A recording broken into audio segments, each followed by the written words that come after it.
তো আমাদের যে নতুন সদস্য আসছে তার জন্য কিছু কেনাকাটা করতে হবে, কারণ আপনারা অবশ্যই আপনাদের সাথে শেয়ার করি নেই। তো বলছি যে যাব, তো আমার ভাগ্নি ঘরে নাতি হয়েছে, তো তার জন্য কিছু কেনাকাটা করতে হবে। তো মাশাল্লাহ 2টা ছেলে হয়েছে, তো সবাই দোয়া করবেন। যেহেতু বাবুদের ছবি এখনও শেয়ার করতে পারিনি, কারণ আমি ওই দেখিনি আপনাদের সাথে কীভাবে শেয়ার করব। তো হ্যালো এভরিওয়ান, আসসালামু আলাইকুম। সবাই কেমন আছেন? আশা করি যে যেখানে আছেন ভালো আছেন, সুস্থ আছেন। আমরাও আছি আল্লাহর শেষের মধ্যে ভালোই। তো আজকে রান্নাবান্না শেষ করার পরে যাবো একটু মার্কেটে। তো বাচ্চাদের জন্য কিছু কেনাকাটা করতে হবে, যেহেতু টুইং বেবি। আর এমনিতেও তো কেনাকাটা অবশ্যই করা উচিত, যেহেতু নতুন বাচ্চা দেখতে যাবো, তো খালি হাতে তো আর দেখা যায় না। তো ভাবছি যাবো, রান্নাবান্না সব শেষ করে তো ভাগ্নি আসলো, হাতে হাতে পাট শাকগুলো বেছে নিলাম। তো ভাগ্নি আসলো, আবার ভাগ্নি মেহেদিও দিল, মেহেদিগুলি কিন্তু অনেক সুন্দর হয়েছে, তো সেটা আপনারা দেখলেন। তো আজকে রান্না করব হলো বাইলা মাছ। তো বাইলা মাছ আসলে এইভাবে, এটাকে বাইলা মাছ বলে, লটিয়া মাছ বলে, সরি।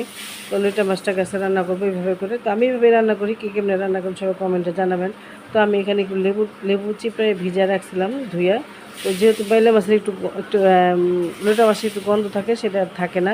তো এইভাবে রান্না করলে আসলে খুব মজা লাগে, আপনারা রান্না করে ট্রাই করে দেখবেন। আর আসলে রান্না করতে সবাই জানেন, তারপরে একটু দেখা যায় অনেক আপুরা আছে নতুন গৃহিণী, বা অনেক ভাইয়ারা ব্যাচেলার ভাইয়ারা থাকে, তো তাদের জন্য আর কি বলা। তো আর আমাদের দেশে তো দুটা দুঃখজনক ঘটনা ঘটে গেল, উত্তরা স্কুলটা। তো আসলে কি এটা আসলে বলার মতো কোনো ভাষা রাখে না। তো যে মাটা সকালে স্কুলে দেখেছে সেই মাটা কিন্তু সে তো জানতো না তার সন্তানটাকে সে আইসা পাবে না।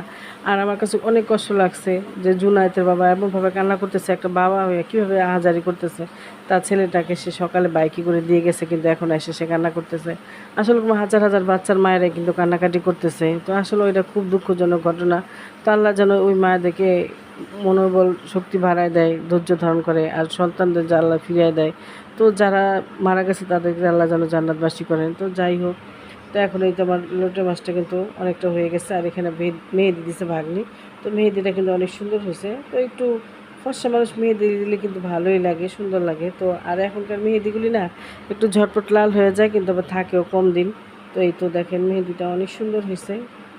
তো আমি নিহারে বলতেছি এভাবে আমারও দিয়ে দিও, আমারও মেহেদি দিতে খুব ভালো লাগে। তো এই তো এখন আমরা বের হয়ে গেছি, একটু যাব মার্কেটে। তো এই তো যাচ্ছি তালতলা মার্কেটে। তো এখানে বাচ্চাদের কাপড় না সুন্দর সুন্দর পাওয়া যায়, তো দেখি ওখান থেকে নেওয়ার ইচ্ছা আছে। আর এই তো এখন আমি আর নিহা যাচ্ছি, আর বড় মেয়ে যাইতেছে না, কারণ ওর তো শরীর ভালো না, সেটা আপনারা জানেন। তো এই জন্য ওকে নিতেছি না, আমরা দুই মা মেয়ে যাচ্ছি। তো আসলে ছোটো বাচ্চাদের কাপড় দেখলে কিন্তু মন চায় সবই নিয়ে যায়, কিন্তু আসলে অনেক সুন্দর লাগে ছোটো বাচ্চাদের কাপড়। তো এতদিন আমাদের ফ্যামিলিতে মেয়ে ছিল না, এখন আমাদের ফ্যামিলিতে মেয়েও আছে। তো দেখা যায় মার্কেটে গেলে ছেলেদের কিনতে গেলে দেখা যায় মেয়েদের কাপড় ভালো লাগে, মেয়েদের কাপড় কিনতে গেলে দেখা যায় ছেলেদের কাপড় ভালো লাগে।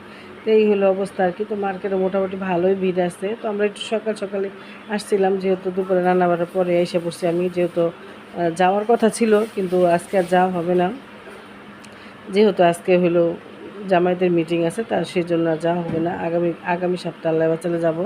তো এই তো এখন মার্কেট টুকটাক যা করার করতেছি, দেখতেছি। তো আসলে কি মার্কেট যত ঘুরবো ততই কিন্তু মাথা নষ্ট, যত দেখবেন ততই সবই নিতে ইচ্ছা করবো। তো এই তো যা নেওয়ার যা পছন্দ হচ্ছে তা কিন্তু নিয়ে নিছি। তার এখানে আর মার্কেট অবশ্য ফাঁকাই ছিল, তেমন একটা ভিড়ও ছিল না কিন্তু।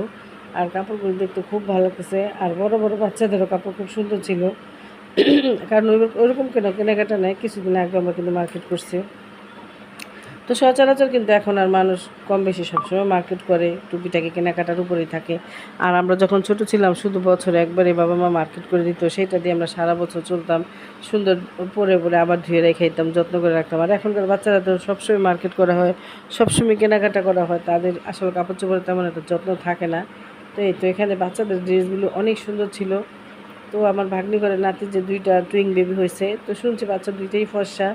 তো আসলে কী নিব সেটা বুঝতে পারতেছি না, যেহেতু গরমের দিন পাতলা নিমাই নিয়ে আসবো। তো এই তো চলে আসছি বাসায়।